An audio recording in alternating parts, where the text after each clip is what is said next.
हज़रत ईसा अलैहिस्सलाम की पैदाइश से कई सदियां पहले कायम रूमी सल्तनत पहली और दूसरी सदी ईस्वी में अपने मुकम्मल अरूज पर थी, लेकिन फिर नाअहल हुक्मरानों की वजह से तेज़ी से ज़वाल का सफ़र शुरू हुआ। ज़वाल की एक अहम वजह यह भी थी कि पहले रूमी फ़ौज मुकम्मल तौर पर रूमी शहरियों पर मुश्तमिल होती थी, लेकिन बाद में ग़ुलामों और दूसरी कौमों के अफराद को भी फ़ौज में भर्ती करना शुरू कर दिया गया, जिससे डिसिप्लिन, नज़्म ज़ब्त और रोमन फ़ौज का जो खासा था वो बरकरार न रह सका। चुनाचा जब वैशी जर्मन कबाइल से रूमियों का सामना हुआ तो रोमन फ़ौज की कमज़ोरी बेनकाब हो गई। फिर वक्त के साथ साथ जर्मन कबाइल ने रूमी सल्तनत पर चढ़ाई कर दी और इंग्लैंड, स्पेन, पुर्तगाल, फ्रांस, ऑस्ट्रिया, स्विट्ज़रलैंड और शुमाली अफ्रीका पर कब्ज़ा जमा लिया और रूमी सल्तनत का मगरबी हिस्सा, जिसे वेस्टर्न रोमन एम्पायर कहा जाता था, वो ख़त्म हो गया और उन इलाकों में मुख्तलिफ जर्मन कबाइल हुकूमत करने लगे। ये सन 476 ईस्वी था जब मगरबी रूमी सल्तनत ख़त्म हो गई, लेकिन मशरकी रोमन सल्तनत ने नए नाम बाज़तीनी सल्तनत के नाम के साथ जारी रखा और उसके कायम रहने की अहम तरीन वजह कुस्तुनतुनिया का नाकाबिले तसख्खुर शहर भी था।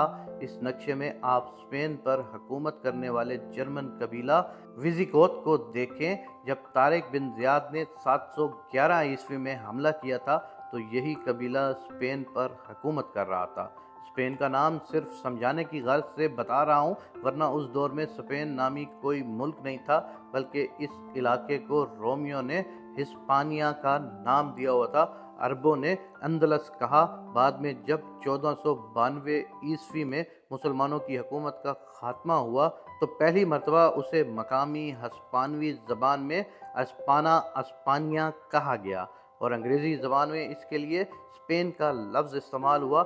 नक्शे में आप इंग्लैंड पर कब्ज़ा करने वाले एक जर्मन कबीला एंजल्स को भी देख सकते हैं। इसी नाम से फिर इस मुल्क का नाम एंग्लीलैंड पड़ा, जिसे बाद में इंग्लैंड कहा जाने लगा।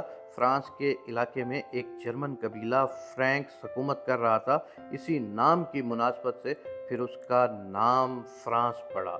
यही फ्रैंक्स ही थे जिन्होंने सलेबी जंगों में भी हिस्सा लिया और ये लोग मशहूर religious military order night temples का भी हिस्सा थे, जो एक मजहबी फौज थी सलेबी जंगों के ज़माने में जो चर्च के ताबे थी।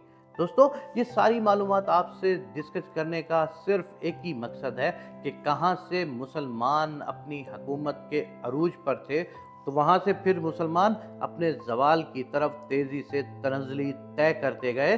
दोस्तों, मुसलमान के पास आज भी एक जो सबसे बड़ी ताकत है वो ईमानी ताकत है। अगर आज भी सब मुसलमान इकट्ठे हो जाएं तो वो पूरी दुनिया पर हुक्मरानी कर सकते हैं। लेकिन हम जैसे बेचारे मुसलमानों को अंग्रेज़ों ने अपनी साजिशों के ज़रिए तकसीम दर तकसीम कर दिया है।